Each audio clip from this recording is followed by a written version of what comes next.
绝对想不到，这是一只会搞钱的鸟。你没看错，它嘴里叼着的是一张100元的人民币。它每天出门觅食回来，从来都不会空嘴而归。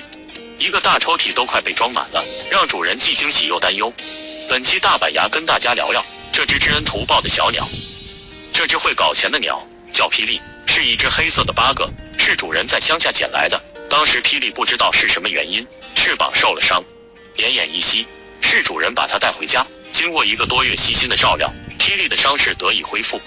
主人想要将它放归自然，谁料霹雳始终都不肯离去。没想到霹雳已经和主人难舍难分了，于是主人就把它当成宠物养了。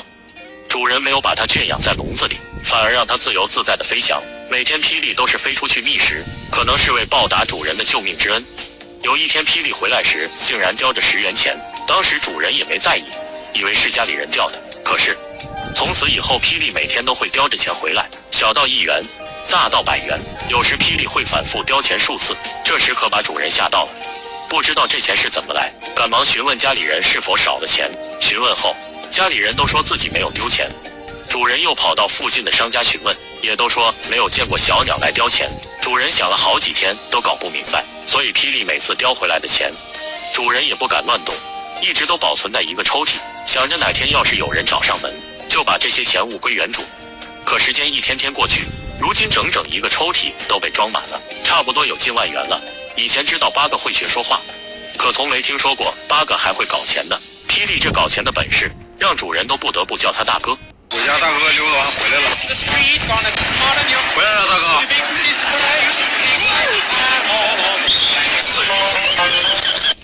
昨晚主人和朋友喝酒，没等霹雳回来就关窗睡觉了。没想到这一开窗，满满的都是惊喜呀！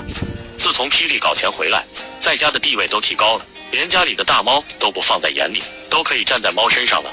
主人的家人和朋友猜测的说，这只八哥知恩图报，记得是你当时救的它，叼钱给你，这是在报恩啊。至于钱的来历，谁也说不出来。主人把霹雳的视频发布到网上，想找到钱的失主，可是却引来网友的纷纷羡慕，都说也想拥有一只这样会赚钱的小鸟。有这样的一只招财鸟，说明主人很有福气，能给家里人带来财运。如果你有一只这样能叼钱的小鸟，你会怎么做呢？欢迎在评论区畅所欲言。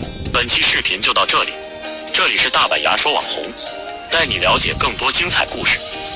来抖音极速版看视频领现金。